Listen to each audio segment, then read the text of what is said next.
10 things I've learned in 10 years about being a musician in Australia. Hey friends, welcome back to my YouTube channel. Today I wanted to do something a little bit different. Normally I like uploading live performances or live recordings to my channel, but today I thought I'd share some of my insight into the music industry and my thoughts on how you can upskill to be a better songwriter, producer and performer. Now I do want to preface this by saying you may have heard some of these ideas before, and that's okay. But other things you may not have heard, and there's actually one thing I'm a little hesitant to share, and that's because it's been a real game changer in my career and not too many people really think about it. I'm definitely no gatekeeper with these ideas, but it still feels a little strange to share. Anyway, let's get into it.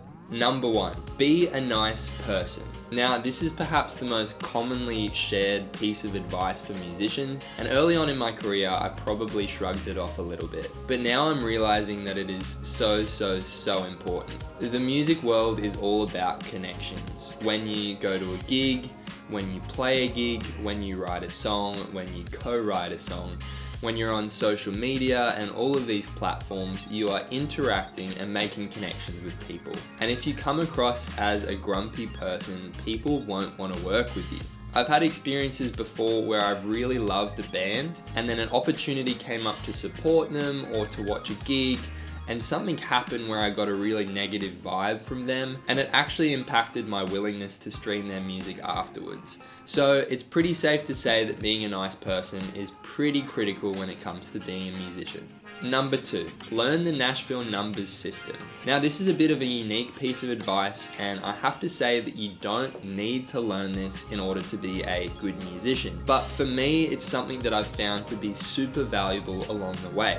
When I first graduated school in 2015, I went straight into a music degree at the Queensland Conservatorium. And for 3 years I studied jazz saxophone and I played in various big bands, small ensembles, and effectively just learnt about the jazz world. And one of the things I picked up along the way is understanding chords as numbers and letters. Jazz music does this a lot when you've got like a 2-5-1 progression or a 3-6-2-5-1 progression, and it actually doesn't matter what key you're playing in because the intervals and the functions are all the same. This means that you can understand what chords you're hearing in a song without even knowing what they are. And in songwriting, I find that super important to know what chords I'm playing and what chords are going to sound good with it, to the point where I've actually written a song before entirely in my head, just using numbers, knowing that it's going to sound good when I eventually play it. So it isn't imperative that you learn the Nashville numbers system, but I've found it so practical in all of the music settings that I've found myself in.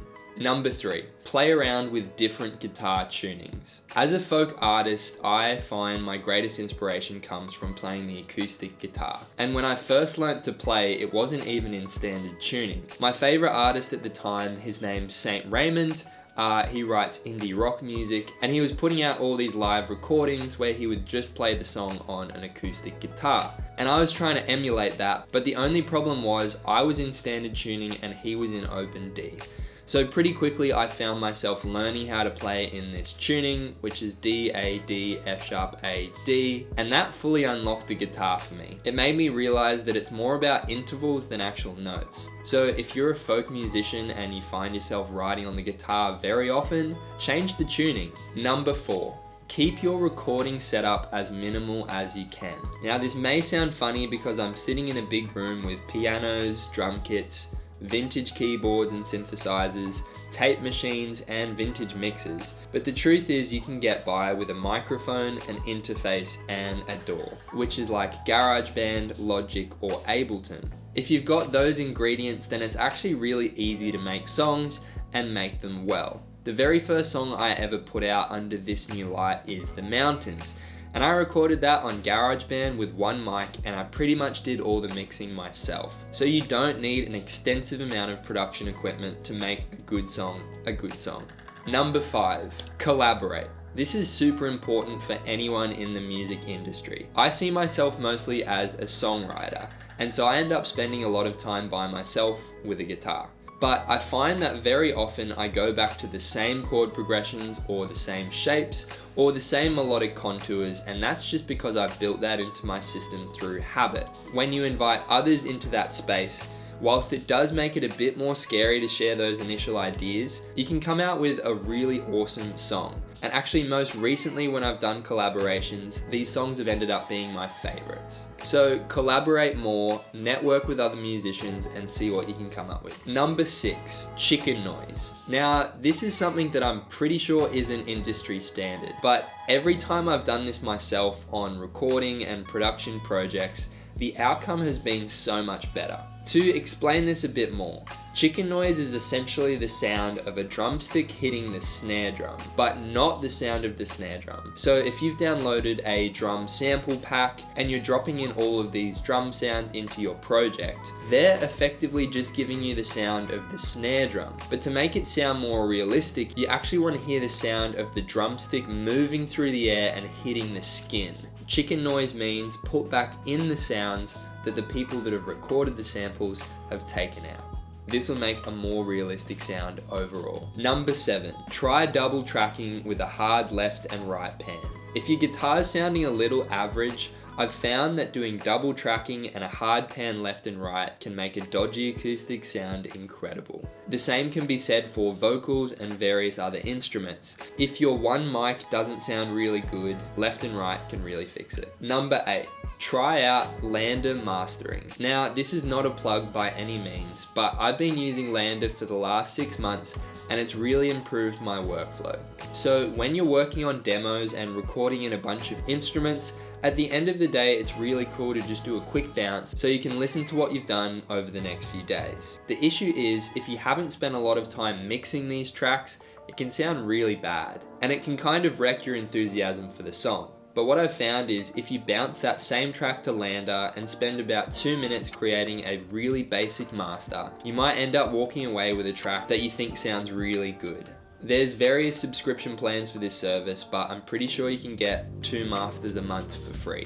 Don't quote me on that, but it's definitely a piece of software you should use. Number 9, use Labs Virtual Instruments.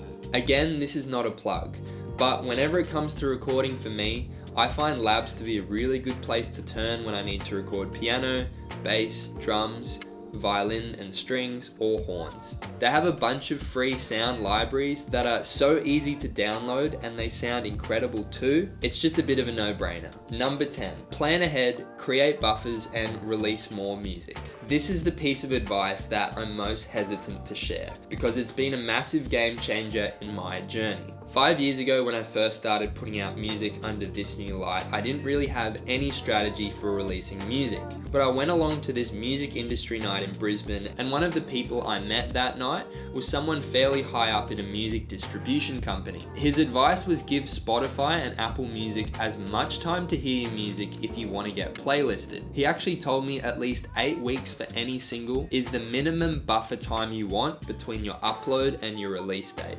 And since then, I can say with almost 100% accuracy, every time I've uploaded a song to my distributor and I've given at least an 8-week buffer between my upload and release, I've landed on major editorial playlists. So if you're planning on releasing a song to Spotify, Apple Music, and the rest of the streaming platforms, make an effort to have a big buffer zone between your upload and release. And the last thing that I said is put out more music. I've realized that the more time I spend trying to get the perfect mix, the perfect master, or the perfect guitar take doesn't actually affect the success of my song. To come back to an earlier example, the very first song I ever put out, called The Mountains, is such a bad production that you can hear zaccadas in the vocal take, and there's actually no bass in most of the song. Now, that track has over 4 million listens on Spotify, and I know for a fact that's the worst production I've ever done on a track to date. What it does mean is people aren't really looking for that perfect mix. So spend more time writing, making, and finishing music, spend less time trying to perfect it.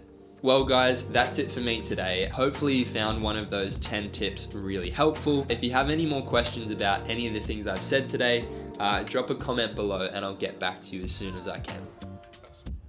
Friends, thank you so much for sticking around till the end. If you're enjoying the content and songs I'm putting out at the moment, could I encourage you to like, comment, and subscribe. It goes a long way in supporting my growth as a musician. And could I also ask that you please consider becoming a patron of my music? Patronage is a very old system that links artists to individuals who can fund their creative output. And Patreon is a new platform that effectively does the same thing. If you would like to financially support my music career, there's a link below that will tell you a little bit more. For now, I hope you're having a great day wherever and whenever you are. Till next time.